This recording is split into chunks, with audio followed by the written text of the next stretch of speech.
The story begins not with laboratories, nor with victims, but with an ideology. An ideology so absolute, so unrelenting that it dehumanized millions and redefined the boundaries of morality.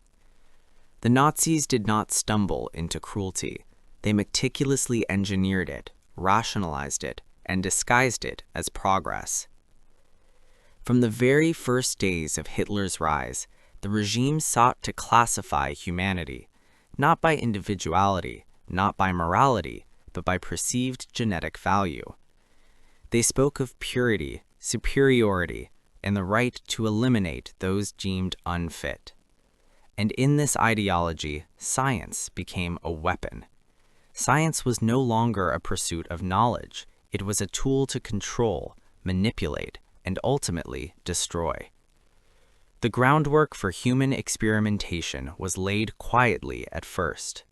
Universities, research institutes, and hospitals became breeding grounds for ideas that blurred the line between medicine and atrocity. Doctors, trained to heal, were seduced by ideology and ambition. They were promised prestige, authority, and the chance to participate in what they were told was the future of science. The twisted brilliance of the regime was its ability to turn moral obedience into complicity. By framing cruelty as duty, curiosity as necessity, and death as research, the Nazis transformed ordinary physicians into agents of horror. One of the earliest forms of experimentation was connected to racial hygiene and eugenics. The Nazis were obsessed with the idea of improving the human race. They believed that by studying, manipulating, and even killing those they considered inferior, they could advance evolution itself.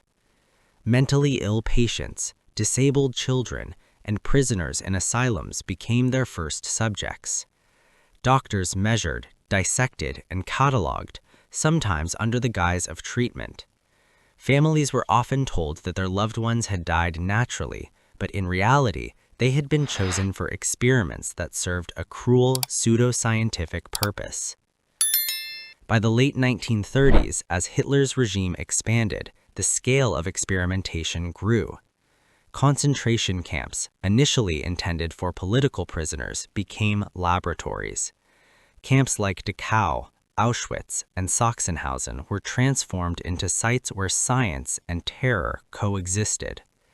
Prisoners were no longer just victims, they were living test subjects. Cold, systematic procedures replaced compassion, and the boundaries between life and death were erased. Every day, doctors, nurses, and scientists performed procedures designed to push the limits of the human body. Freezing experiments, infectious disease studies, sterilization trials, chemical tests, and surgical procedures with no anesthesia.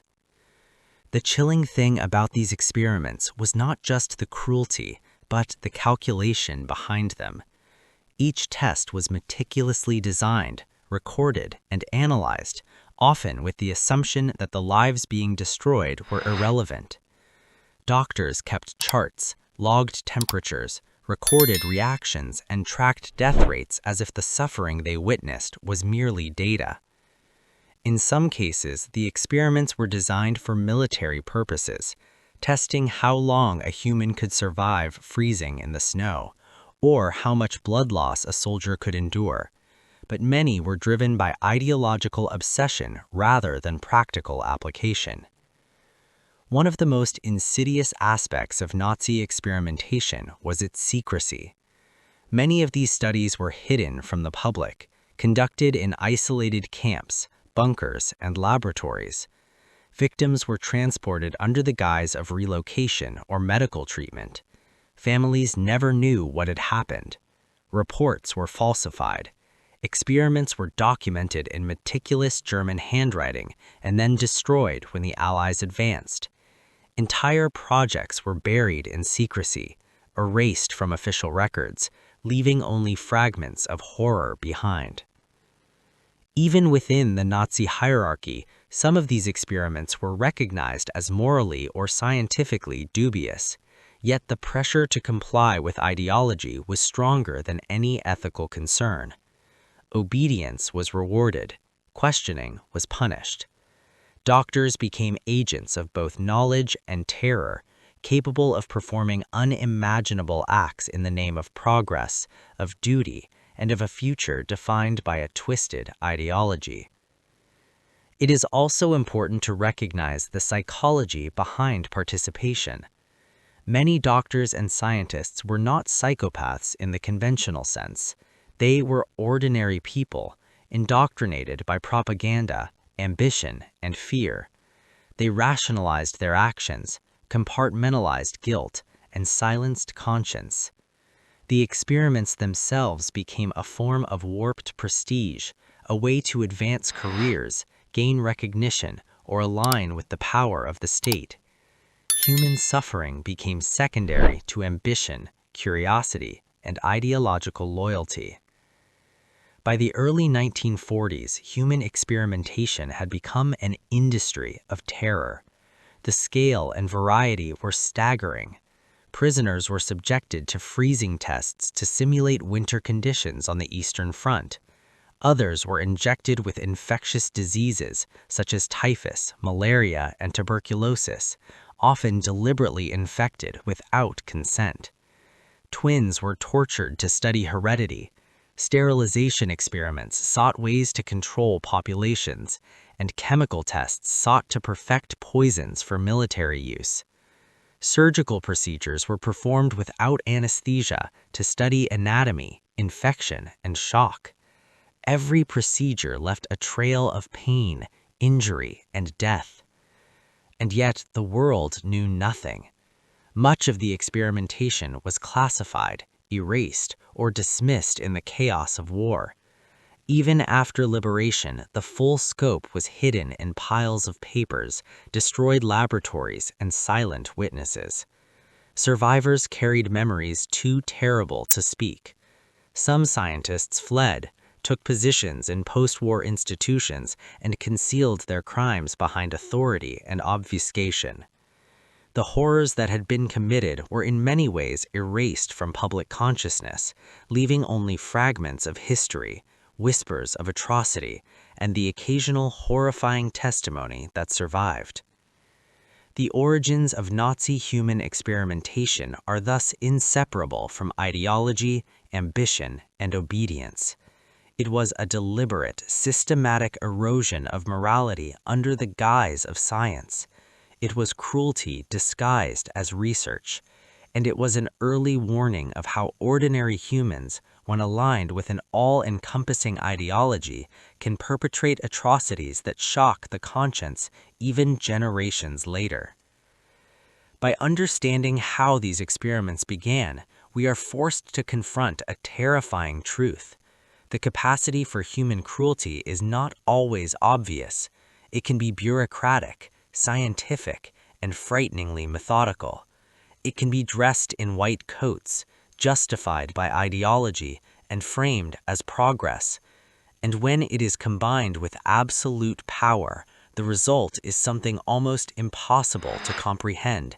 Entire populations turned into living experiments, human beings reduced to data points, and horrors so vast that the world struggled to record them even after liberation. This is the origin story of one of history's darkest chapters. It is not a tale of isolated monsters. It is a reflection of the dangerous intersection of ideology, science, and obedience. And it is a warning: when morality is replaced by ideology, when empathy is silenced by ambition, the boundaries between curiosity and atrocity disappear entirely. As World War II raged across Europe, the Nazis sought to dominate not only territories, but the human body itself. Among the most infamous experiments were those designed to test the limits of human survival in extreme cold.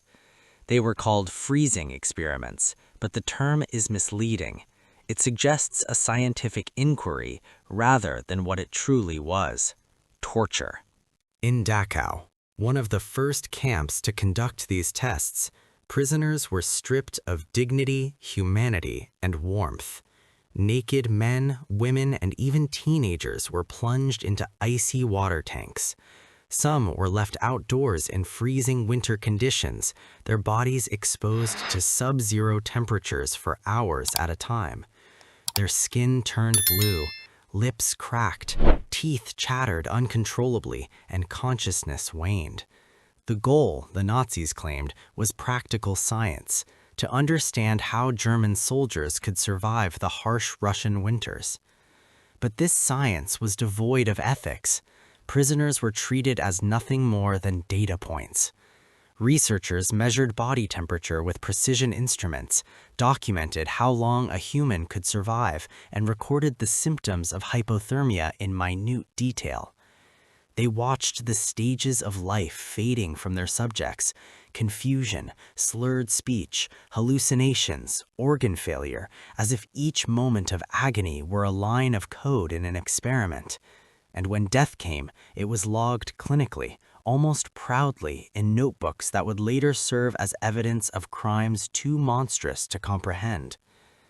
The psychological torment was as cruel as the physical. Prisoners were stripped of clothing, left shivering, and told that survival was impossible. Some were repeatedly plunged into icy water, rescued only to be exposed again and again, a cycle of shock, trauma, and despair. Others were injected with experimental drugs designed to increase endurance or counteract the effects of cold, often with catastrophic results. Some subjects survived the freezing only to face the next test: prolonged exposure, starvation, or other experimental procedures, their bodies and minds stretched to the brink of collapse. Eyewitness accounts from survivors are chilling. One man recalled being thrown into an icy tank, unable to move, every nerve screaming. He watched companions around him lose consciousness and die. When he himself was removed, his body felt alien, numb, and broken. Others described hallucinations, visions of fire, heat, or loved ones, illusions born from the body's desperate fight against freezing temperatures. The mind itself became part of the experiment, as prisoners teetered between delirium and death, aware that each moment of suffering was being meticulously recorded. The experiments were often lethal. Many prisoners died within minutes. Others survived only to face long-term consequences: frostbite, gangrene, organ failure, and permanent nerve damage. Entire bodies were dissected afterward to study the internal effects of extreme cold. It was a systematic erasure of both life and dignity, framed as scientific necessity, yet motivated by ideology, curiosity, and the chilling desire to push humans beyond the edge of endurance. Medical staff involved were trained, methodical, and at times meticulous. They kept charts, measured temperatures, and compared results across prisoners, refining techniques as if each death were a step toward progress. Doctors like Sigmund Roscher, a leading figure in these experiments, presented their results to Nazi authorities, advocating for larger trials and claiming scientific breakthroughs. But the breakthroughs were only in cruelty, efficiency, and the precise documentation of suffering. Human lives were nothing more than variables, their deaths a statistic in notebooks that would later testify to the scale of atrocity. Yet, it was not just the physical torture that haunted prisoners. The experiments were performed publicly or semi-publicly, creating terror among camp populations. Knowledge of the tests spread rapidly. Prisoners whispered warnings to each other, yet none could escape. The presence of these experiments, the sight of bodies blue and shaking, the screams of victims, the eerie clinical detachment of doctors was a psychological weapon. It reinforced the absolute power of the camp authorities, a constant reminder that obedience and compliance could not survive. The freezing and hypothermia experiments were not anomalies. They were part of a deliberate, methodical approach to human experimentation that would expand into chemical tests, surgical mutilations, infectious disease exposure, and countless other atrocities.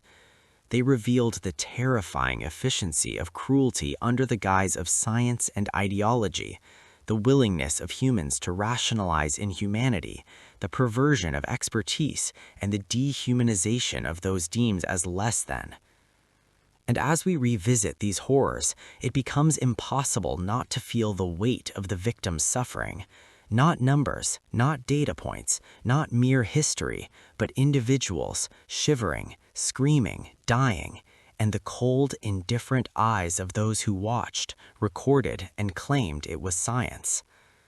These experiments remain a stark, haunting reminder that human cruelty can masquerade as progress, that ideology can warp morality, and that even under the guise of knowledge, the capacity for horror is boundless. And when we look back on the frozen bodies, the shattered lives, and the clinical precision of torture, we are forced to confront an uncomfortable truth. The line between curiosity and atrocity is thin, and once crossed, it leaves nothing but death, trauma, and a chilling echo that history can never fully erase. If you want, I can continue with Section 3, the twin experiments and genetic atrocities, keeping it another 20-minute immersive horror-style narrative detailing Josef Mengele's experiments in Auschwitz and their psychological and physical horror. Among the most notorious figures in the Nazi human experiments was a man whose very presence has become synonymous with horror, Josef Mengele, the Angel of Death. Unlike some experiments that were designed for military or pseudo-medical purposes, Mengele's work was driven by obsession, ideology, and a warped fascination with genetics. He saw humans not as people, but as specimens, especially twins, whose mirrored bodies became laboratories for his cruel curiosity. The camps of Auschwitz became his stage. Families lived in constant terror, knowing that children might be taken at any moment. Twins were particularly prized. If a set of twins arrived, they were often separated from their parents and placed under Mengele's control. Some were barely 10 years old, others were infants. Once in his custody, they were subjected to procedures that defy comprehension. Measurements, injections, surgeries, all designed to study heredity, disease, and the possibility of manipulating the human body.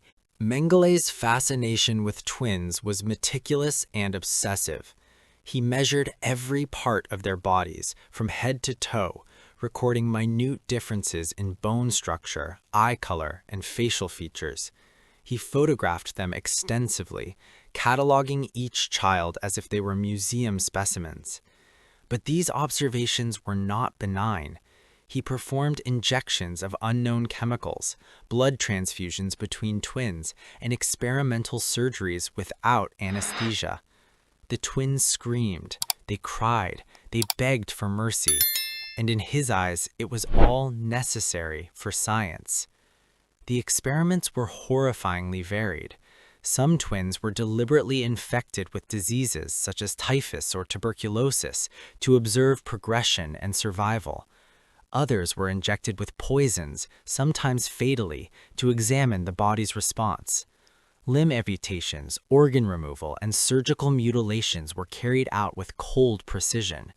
The surviving twin was often forced to watch, amplifying the psychological terror. The trauma was both physical and mental, leaving scars that would last a lifetime, or end life entirely. But Mengele's cruelty did not stop with twins. He experimented with dwarfism, deformities, and other genetic conditions, attempting to trace hereditary traits, manipulate growth, and understand the mechanisms of human development. Families were often coerced into surrendering children with physical anomalies, believing it was for science. And when the experiments failed, the victims, twins, children, adults, were killed, their bodies dissected, their suffering recorded in journals that sought to legitimize the illegitimate. The psychological torment in these experiments was particularly insidious. Children were often separated from their siblings, paraded and subjected to mockery, humiliation, and threats of death. They were forced to comply with procedures that caused excruciating pain, while Mengele observed, took notes, and smiled. The environment was designed to break the mind as thoroughly as the body. Some children became catatonic, others screamed incessantly, their cries echoing through the camp, an audible testimony to the inhumanity being conducted. Even the survivors were marked for life. Few left Auschwitz unscarred. Many twins carried the physical consequences of surgery, amputation, and infection. Others bore the psychological wounds of betrayal, fear, and helplessness. The horrors endured in Mengele's custody could never be undone, and the memory of him, the angel of death, calm, clinical, and smiling, haunted them for decades. The ideology behind these experiments was as disturbing as the acts themselves. Mengele believed in racial purity and genetic superiority. His experiments were meant to advance the Aryan race, to manipulate heredity, and to create humans who conformed to the Nazis' vision of perfection. But what they produced instead was suffering, pain without purpose, terror without end, lives shattered in the name of pseudoscience. It is important to understand that these experiments were not anomalies within the Nazi regime. They were supported, encouraged, and protected by a system that valued ideology over morality. Mengele had access to resources, permission, and protection that allowed him to continue unimpeded for years. Reports, notes, and photographs meticulously documented each atrocity. Some scientists questioned methods or morality, but the fear of authority silenced dissent. It was a world in which science became cruelty and cruelty became science. The twin experiments were also a grim testament to human obsession. Mengele's fixation with symmetry, heredity, and genetic control drove him to act without empathy, without conscience, and without regard for the lives he destroyed. He observed, documented, and experimented as if pain could be quantified, as if pain could yield knowledge. And in doing so, he created a legacy of horror that would survive long after the war ended. Even after liberation, Mengele's crimes left a shadow. Survivors struggled to recover, carrying the weight of memories that were almost unimaginable. Families were torn apart. Twins who had survived the camps were often ostracized, traumatized, and haunted by nightmares of their tormentor. The photographs, records, and notebooks became evidence, but they were also haunting reminders of lives destroyed. The twin experiments and the broader genetic atrocities of Auschwitz reveal something terrifying about human nature. They show how ideology, ambition, and warped curiosity can combine to erase empathy, to rationalize cruelty, and to turn science into a weapon. They show that under certain conditions, ordinary humans can perpetrate extraordinary horror. And they remind us that even when history bears witness, the scars of atrocity endure, visible and invisible, for generations. In the end, Mengele's experiments were not just crimes against individuals, they were assaults on the essence of humanity itself. They transformed children into subjects, families into data points, and life into a laboratory. And as we study these horrors today, the psychological impact resonates far beyond the survivors, reminding us that the boundaries of cruelty are not fixed, and that vigilance, empathy, and morality are fragile shields against the darkest impulses of humanity. As the Nazi regime's machinery of cruelty advanced, experimentation evolved from the frozen limbs of prisoners to the microscopic horrors of infection. Camps such as Dachau, Auschwitz, and Ravensbrück became laboratories where disease was weaponized and the human body became nothing more than a test subject. Typhus, malaria, tuberculosis, and other infectious agents were deliberately introduced to living prisoners, often without consent, often without treatment. Survival was arbitrary, agony was guaranteed, and death was methodically cataloged. These experiments were justified as scientific progress for the military, as studies to protect German soldiers, or as contributions to public health. Yet beneath this veneer lay a systematic dehumanization, the belief that certain lives were expendable for the sake of research. Prisoners, men, women, and children were exposed to pathogens and conditions designed to maximize suffering. The sick, the weak, the young, and the elderly were all vulnerable. Disease was not an accident. It was deliberate, calculated, inescapable. Typhus became one of the most extensively studied diseases. Prisoners were intentionally infected and confined in cramped, unsanitary conditions. Fevers rose uncontrollably, rashes spread across bodies, and internal organs began to fail. Doctors observed, measured, and documented every symptom with cold precision. They monitored the spread of infection, the progression of illness, and the moments when life slipped away. Treatment was rarely provided as the goal was to understand the full course of disease. Witnesses described the cries of prisoners echoing through the camp, groans of pain mixed with terror, and the clinical detachment of the doctors recording it all. Malaria experiments were similarly horrific. Prisoners were injected with the parasite, then exposed to extreme heat and starvation, their immune systems under constant strain. Victims endured relentless fevers, convulsions, hallucinations, and organ failure. When patients survived, their bodies were dissected to examine internal effects. When they died, records logged the precise moment of death, as if the extinguishing of a human life were nothing more than a datum in a laboratory ledger. Tuberculosis, a disease that had plagued humanity for centuries, became yet another instrument of Nazi cruelty. Prisoners were exposed to bacteria, observed for symptom development, and denied treatment.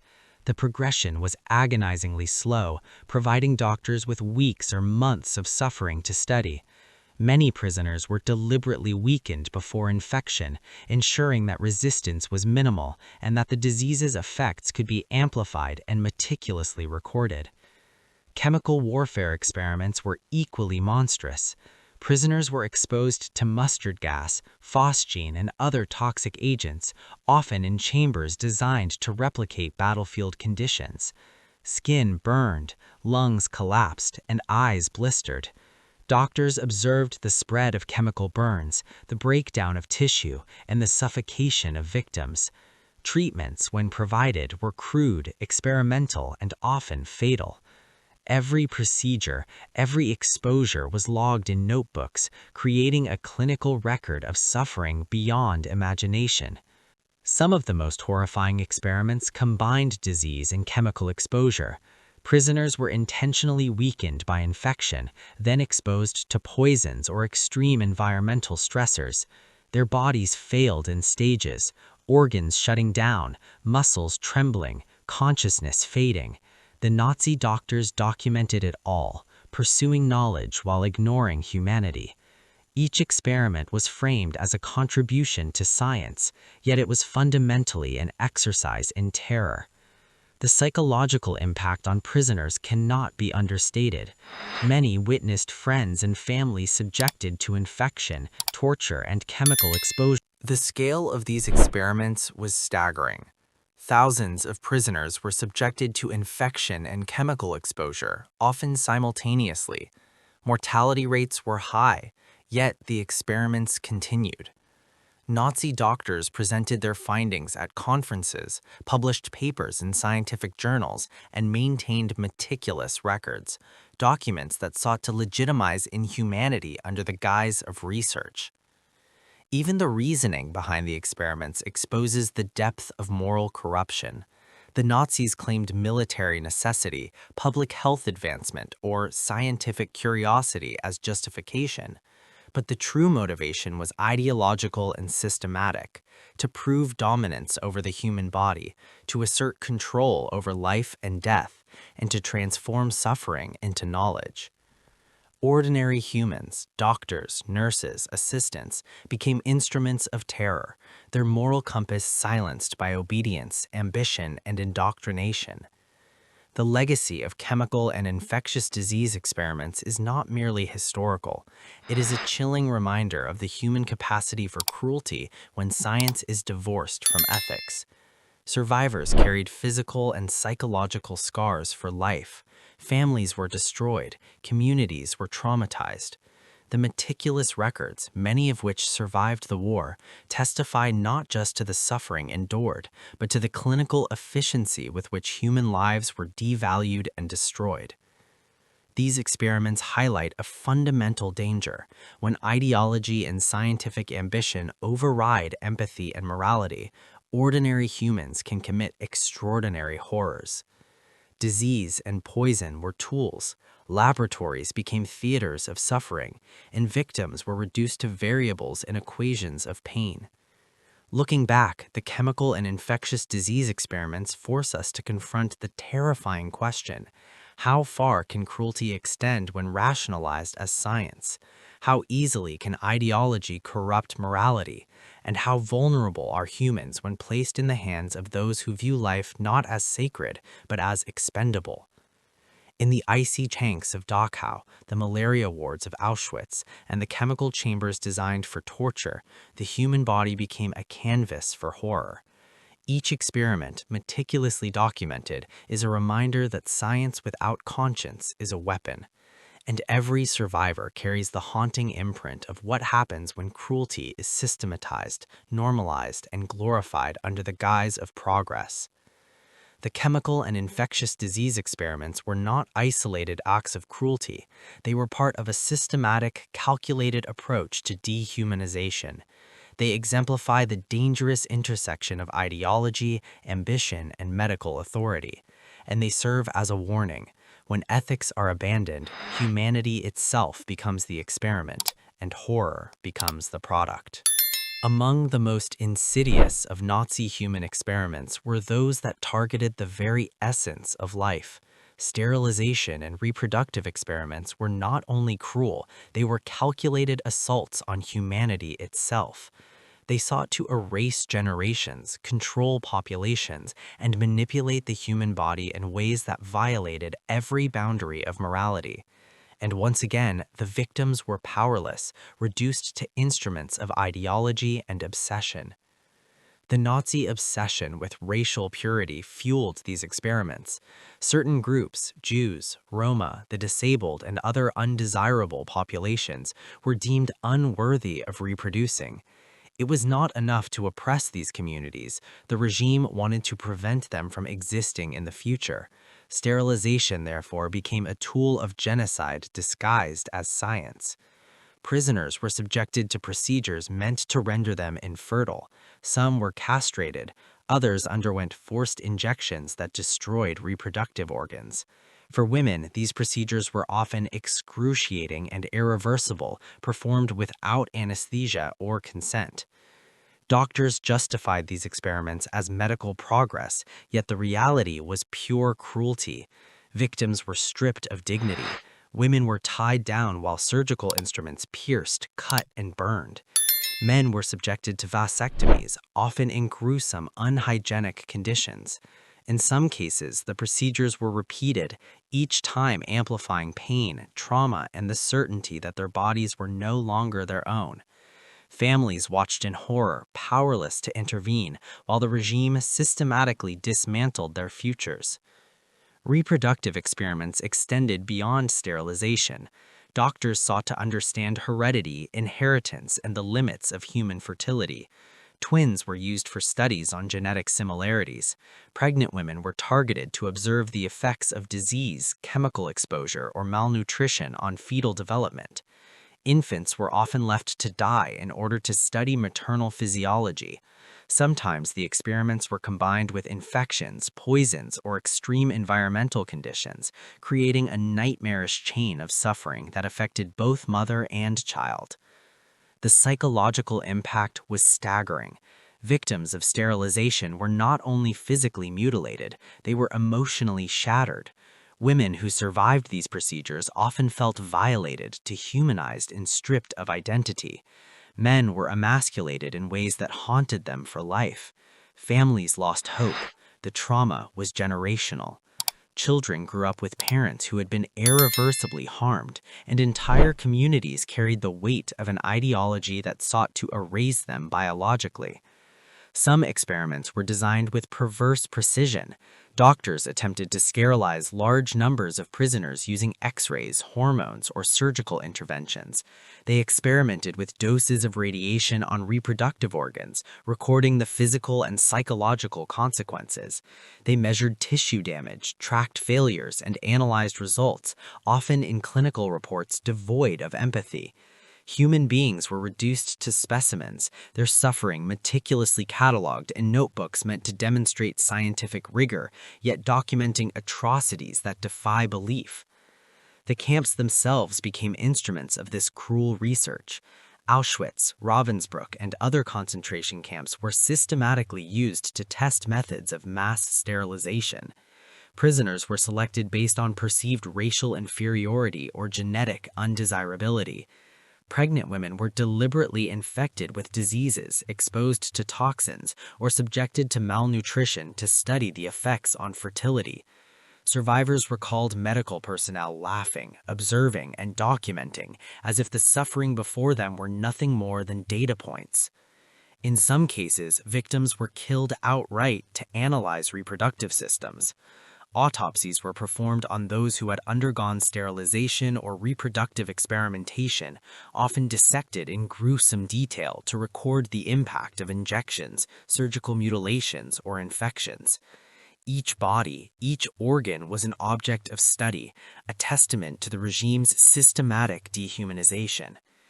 Even the rationale behind these experiments was horrifying.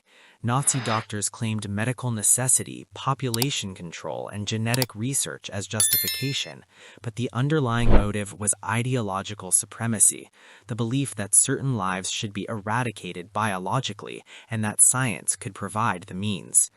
The experiments were not accidental or isolated. They were deliberate, systematic, and fully aligned with the genocidal aims of the Nazi state. The survivors' testimonies reveal the full human cost. Women described screaming through procedures, feeling instruments cut into flesh while guards restrained them. Men recounted the loss of reproductive ability, humiliation, and the fear of being considered permanently broken. Families were separated. Pregnant women were forced to surrender their children for study. Entire communities experienced the erasure of potential futures. And through it all, doctors and scientists documented, calculated, and rationalized, turning horror into science, and science into horror. Even after the war, the legacy of sterilization and reproductive experiments persisted. Survivors carried physical scars, emotional wounds, and the knowledge that their bodies had been violated in the name of ideology. Entire families were disrupted, and entire populations were biologically targeted in ways that left permanent marks on communities. The meticulous records of Nazi doctors, many of which survived, serve as haunting reminders that cruelty can be rationalized, systematized, and executed with terrifying precision. The sterilization and reproductive experiments reveal a truth that is almost impossible to confront. The Nazis did not simply kill, they sought to erase. They attempted to remove the capacity for life itself from those they deemed unworthy. In doing so, they committed atrocities that were both intimate and systemic, both personal and industrial. Human bodies became battlegrounds for ideology, and the victims' suffering became a testament to the depths of human cruelty. In reflecting on these experiments, we are confronted with questions that remain haunting. How could scientists sworn to heal become architects of biological destruction? How could ideology justify the violation of life at its most fundamental level? And how can humanity ensure that such systematic cruelty, disguised as science, is never repeated? The sterilization and reproductive experiments were not merely crimes, they were a direct assault on the essence of human existence. They remind us that when morality is abandoned, when ideology and ambition override empathy, the consequences are unimaginable.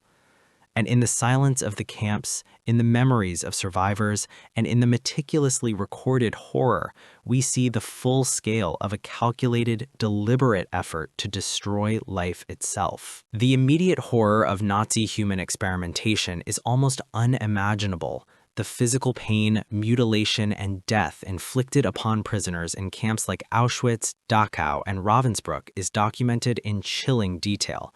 Yet, the true depth of these atrocities extends far beyond the laboratories, beyond the charts, beyond the corpses.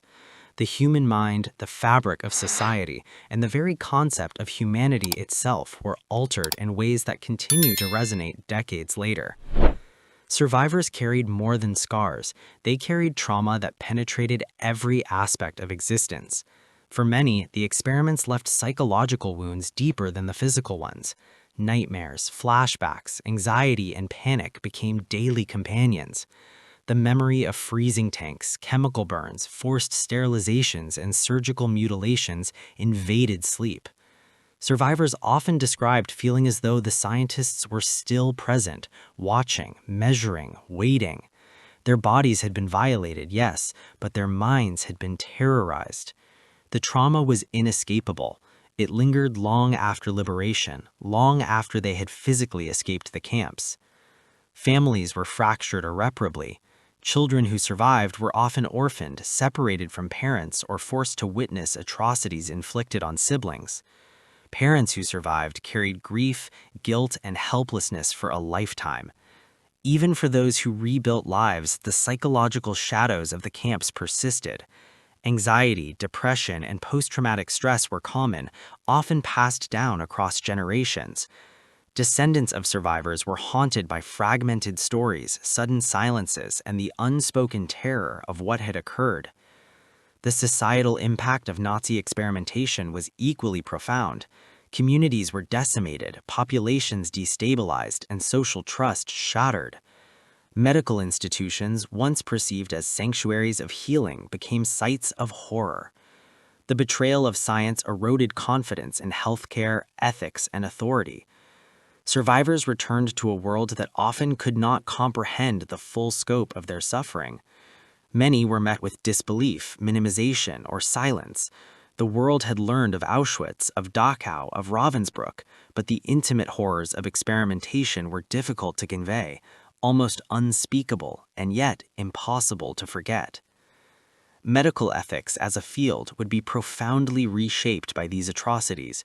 The Nuremberg Code, developed after the war, arose directly from the lessons of these experiments.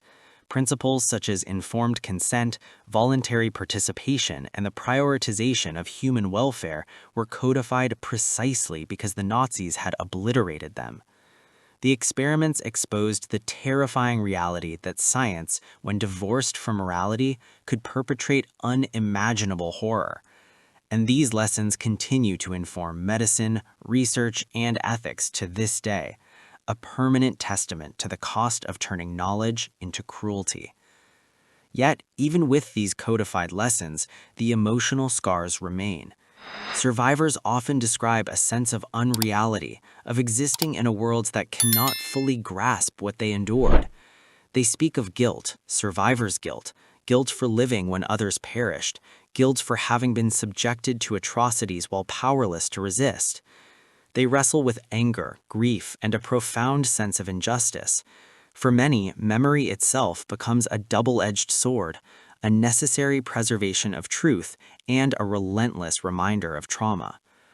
On a societal level, the experiments reinforced the dangers of ideology unchecked by morality. Entire populations were categorized, dehumanized, and selected for suffering based on race, genetics, or perceived worthiness. Communities that had existed for centuries were destroyed, erased, and terrorized. The social fabric was not merely damaged, it was torn, reshaped by fear, obedience, and systematic cruelty. The effects rippled outward, affecting generations who inherited the trauma, the silence, and the warnings encoded in the memories of their ancestors. These experiments also forced humanity to confront the fragility of morality. Ordinary individuals, doctors, nurses, assistants became agents of atrocity. They normalized cruelty, rationalized murder, and transformed suffering into data.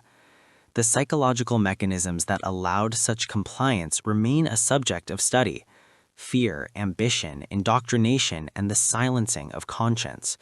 The human mind, the experiments demonstrated, is capable of both extraordinary resilience and horrifying complicity.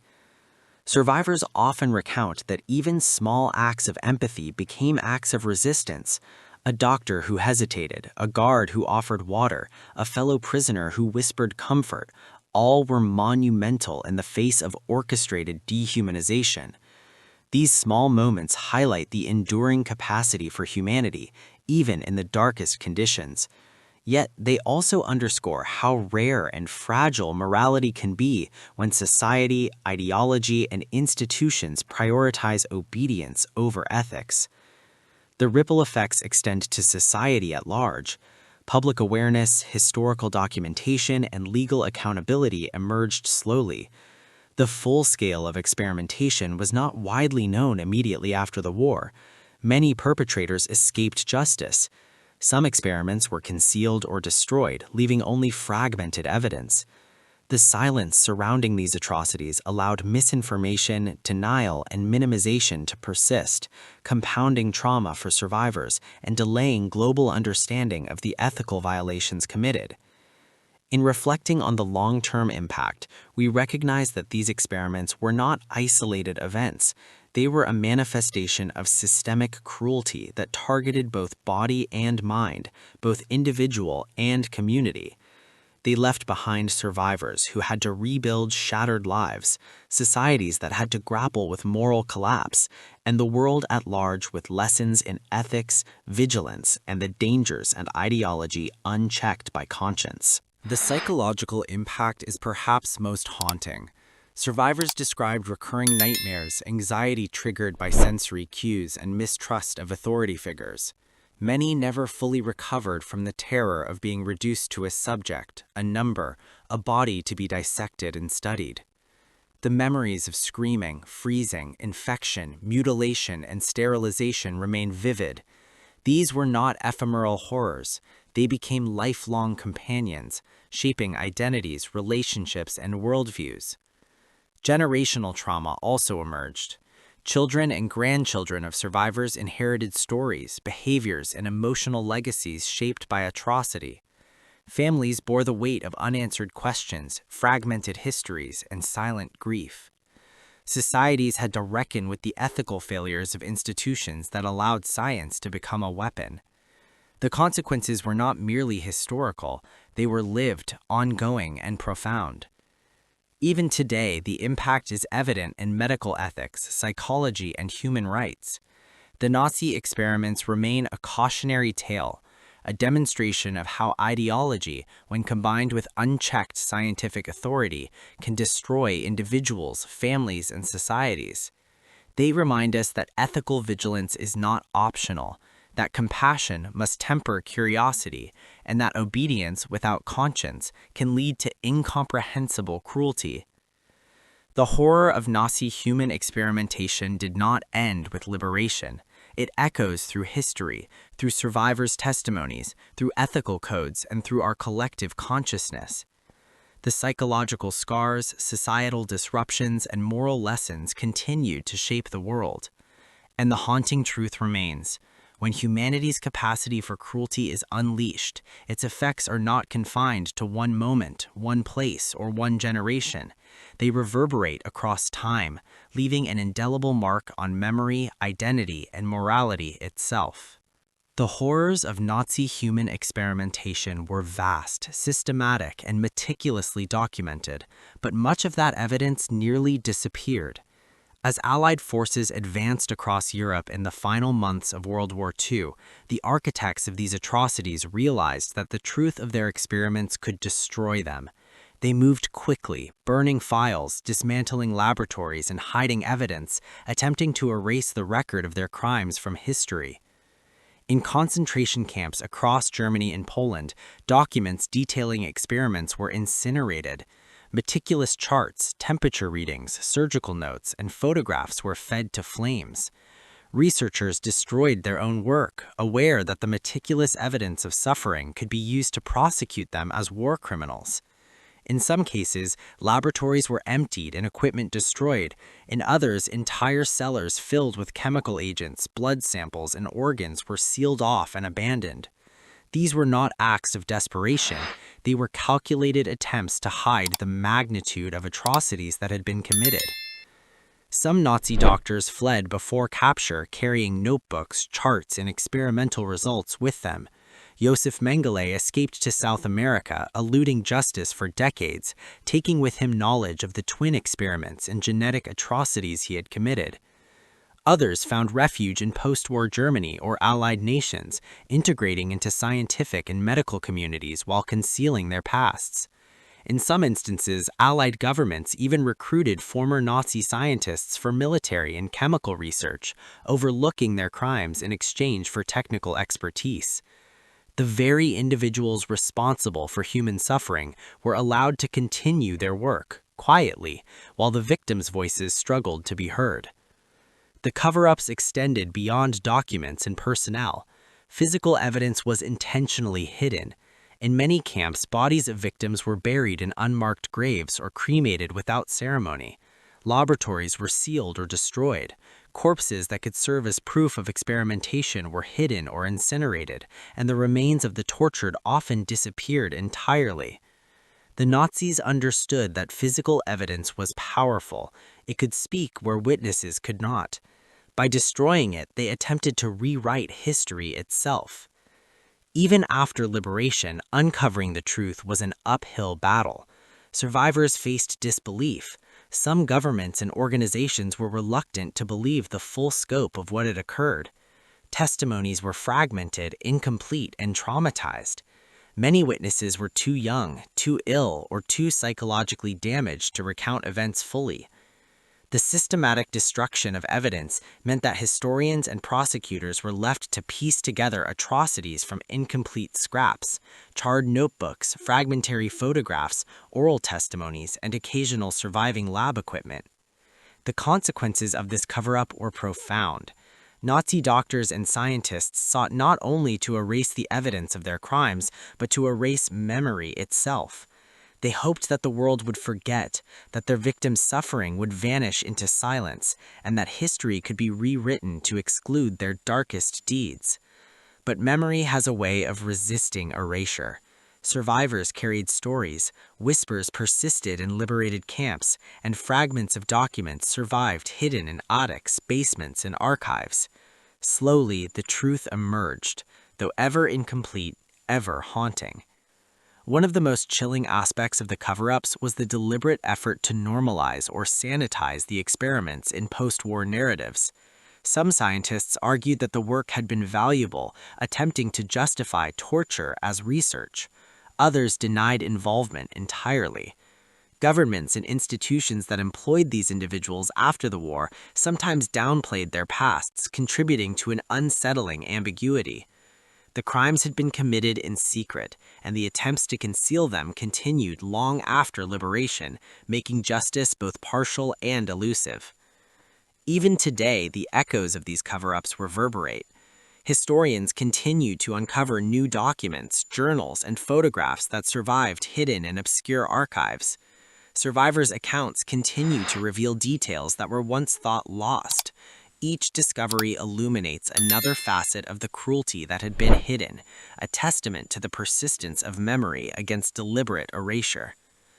The psychological implications of the cover-ups were devastating for survivors. Many found themselves not only traumatized by the experiments, but frustrated and silenced when the world initially ignored or doubted their experiences. The destruction of evidence left them feeling invisible, as though their suffering had been deliberately erased. For some, this compounded trauma, forcing them to relive horrors without the validation of recognition or justice. The cover-ups also reveal a disturbing truth about power and complicity. Those who orchestrated the erasure understood the world's reliance on documents, records, and physical evidence to validate atrocities. By controlling what could be seen, measured, and remembered, they attempted to control narrative itself.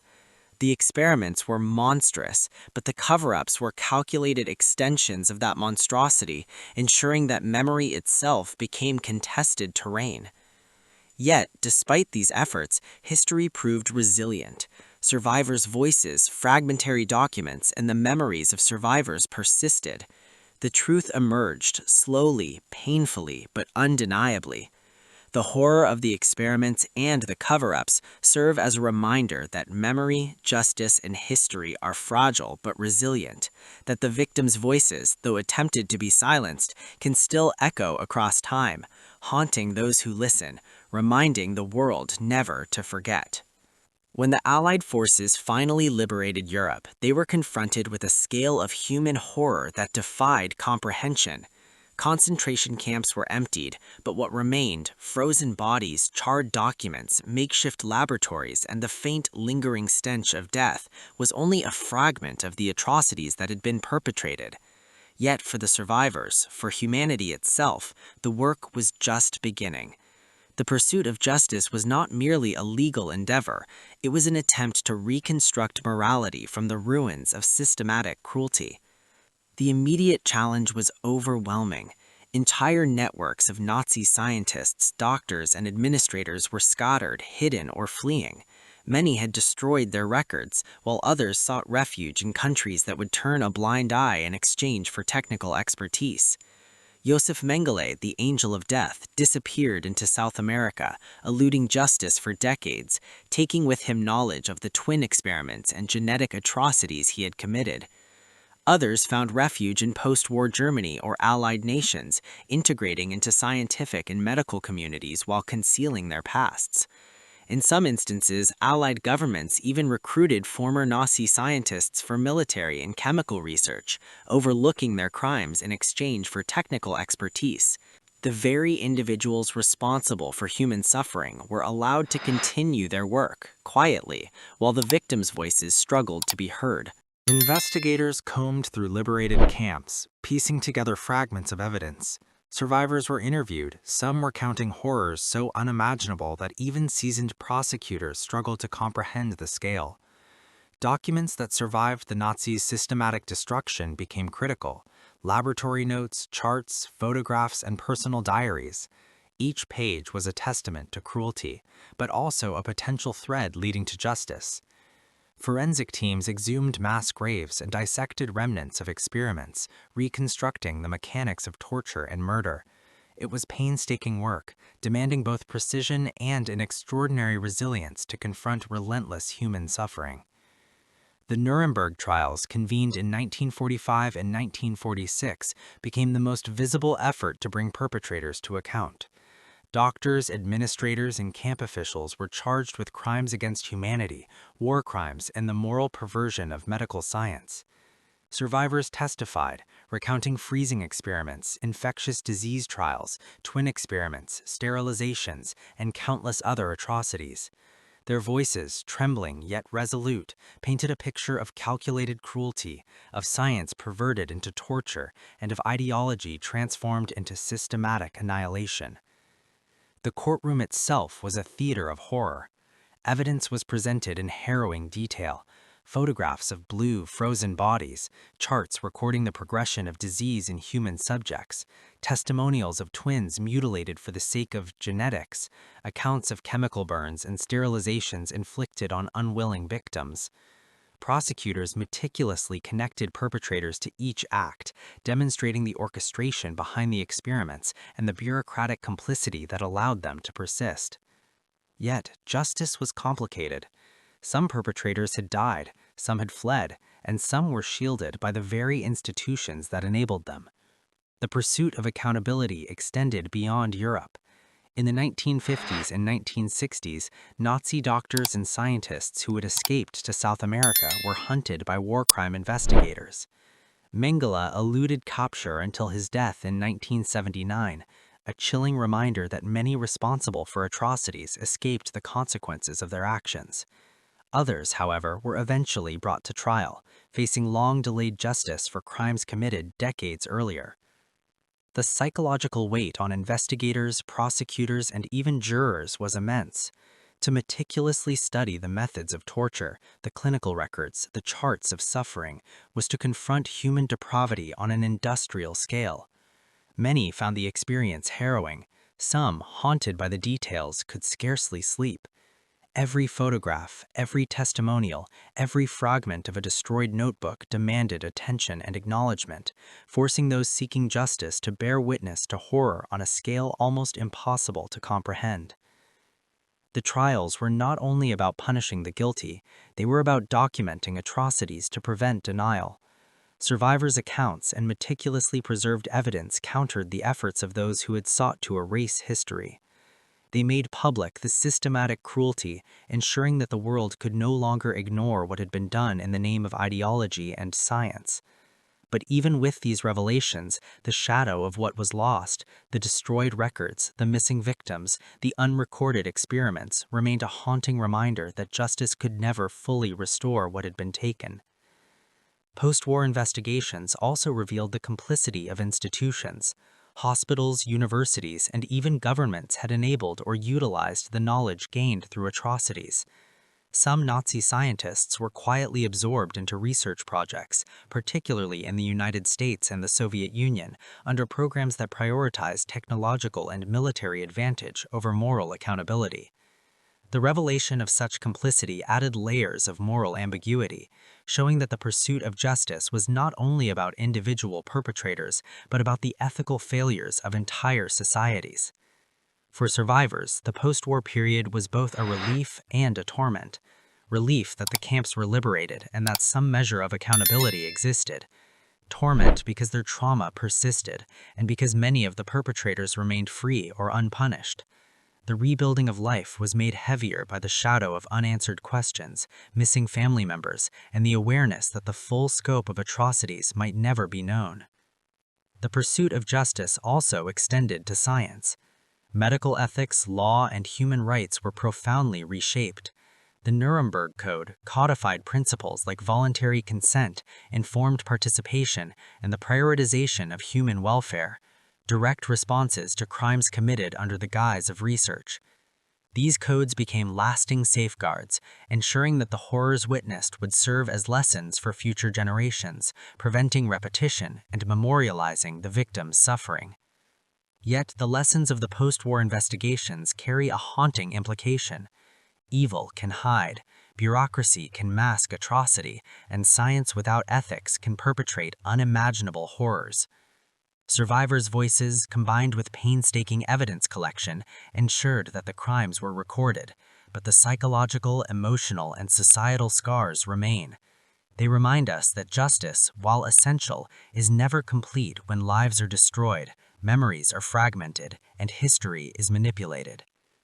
Even decades later, the pursuit of justice continues.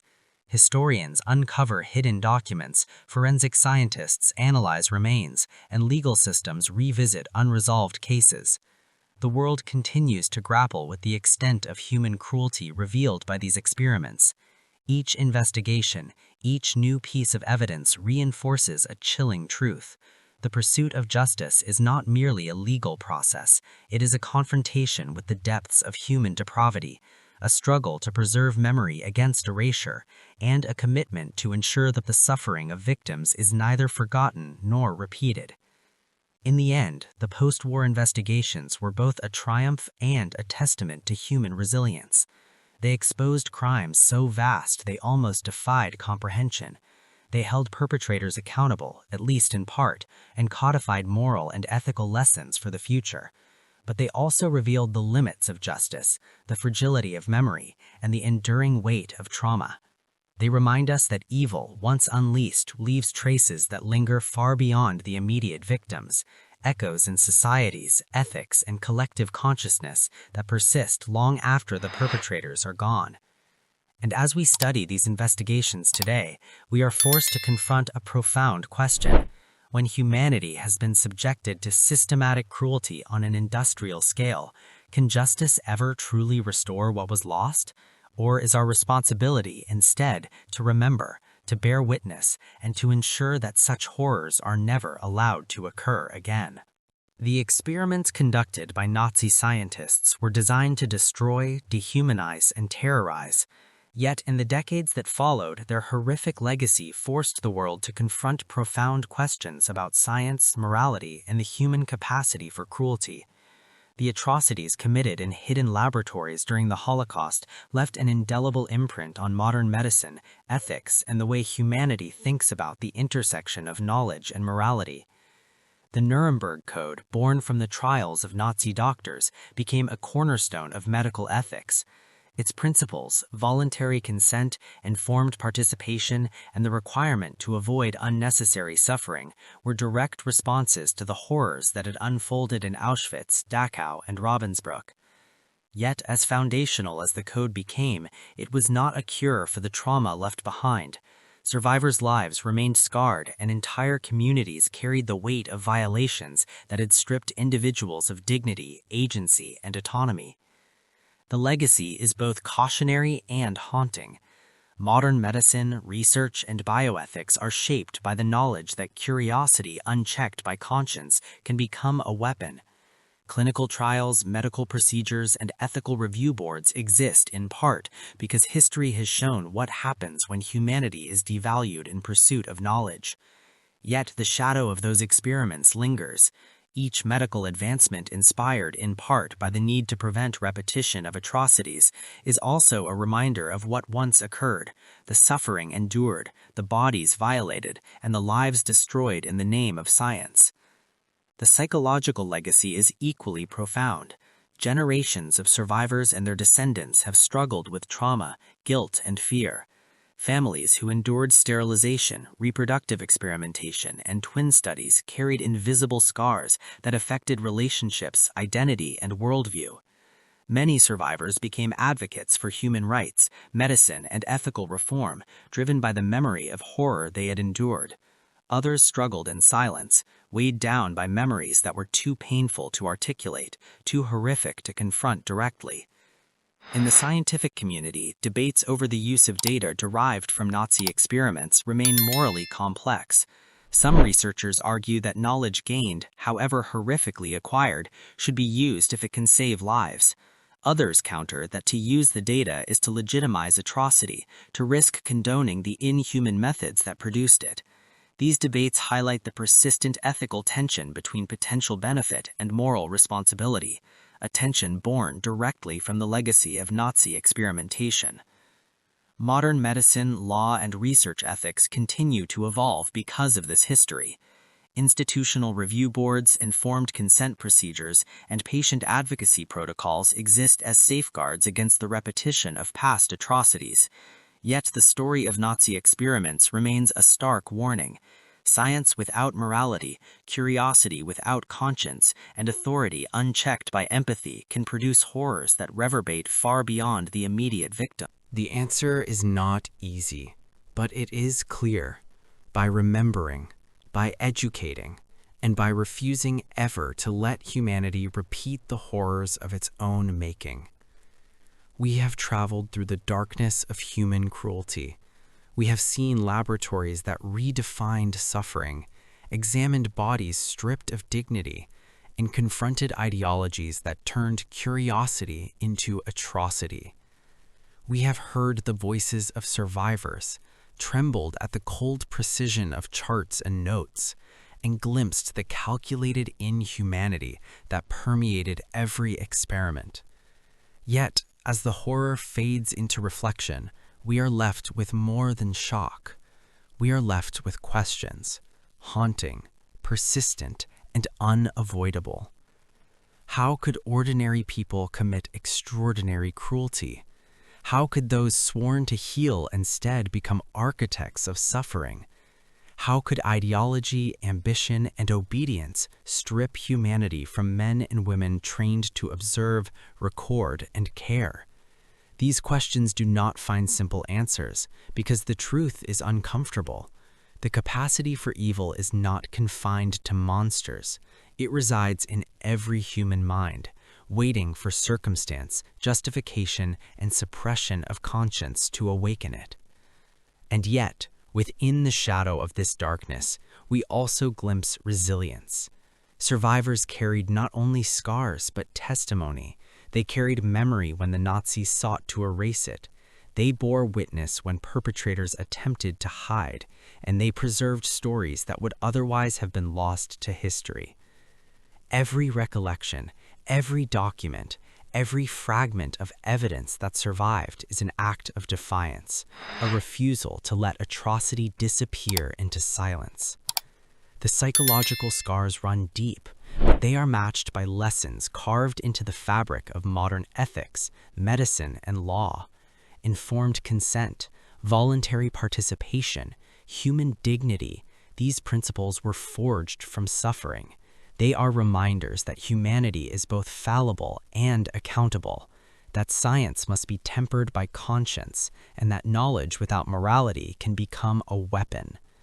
The victims of Nazi experiments, in their survival and their testimony, forced the world to confront these truths.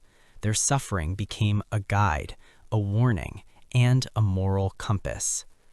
And yet, reflection reveals another truth. Horror leaves traces that ripple through generations. Descendants of survivors inherit not only trauma but memory. Communities carry the weight of history. And society is tasked with balancing curiosity, innovation, and moral responsibility. The experiments themselves are gone, but their legacy, the ethical questions, the haunting memories, the human consequences persists. It challenges every person, every generation, to examine conscience, empathy, and action. Perhaps the most profound lesson is the fragility of humanity itself. When ideology eclipses morality, when obedience silences conscience, ordinary individuals can become participants in extraordinary evil. The atrocities were not accidental. They were planned, executed, and documented with methodical precision, and they remind us that vigilance is never optional. Ethics, empathy, and moral courage must always guide knowledge, for the cost of neglect is measured in human lives, bodies, and souls. The emotional weight is unbearable, yet it is essential. To remember is to resist repetition. To witness even through history is to honor the victims. Every surviving testimony, every recovered document, and every reflection upon these horrors is an act of humanity. The survivors remind us that memory is a weapon against cruelty, that acknowledgement is a shield for justice, and that reflection is a light in the darkness. We are also reminded of the human spirit's resilience. Even in the most extreme conditions, amidst unimaginable suffering, fragments of hope, courage, and defiance endured. Prisoners whispered comfort to one another. Doctors hesitated, and small acts of empathy persisted in the face of systemic atrocity. These moments, fleeting yet profound, are reminders that morality, even when tested to its limits, can survive. And that survival, both physical and ethical, leaves an imprint on history that cruelty cannot erase. As we leave this journey, we confront a haunting, undeniable truth. The horrors of Nazi experiments were not only crimes of the past, they are warnings for the present and the future. Knowledge without conscience, obedience without empathy, and ideology without morality remain threats in every era. The world is never immune to the potential for cruelty, and remembering is not passive, it is active. It is a call to vigilance, reflection, and moral responsibility. Finally, the emotional takeaway is not merely despair, it is reflection, awareness, and commitment. To honor the victims is to carry memory forward. To prevent repetition is to apply ethical principles in every decision, every scientific endeavor, every social action. The experiments remind us that human life is sacred, that empathy is essential, and that silence in the face of cruelty is complicity. And so we close, not with the comfort of resolution, but with the enduring weight of memory. We close with a reminder that horror was real, that suffering was lived, and that morality, when neglected, has consequences that echo across generations. The victims of Nazi experiments, in their pain and endurance, demand that we remember, reflect, and act. Because to forget is to allow history to repeat itself. Because to witness is to bear the responsibility of conscience. Because in the shadows of human cruelty, the light of remembrance is the only safeguard. And in remembering, we honor life. We honor truth. We honor the fragile, persistent, unbroken human spirit. Thanks for watching. If you enjoyed this video, hit that like button, subscribe, and ring the bell for more. Let me know your thoughts in the comments. I'd love to hear from you. See you in the next one. Bye for now.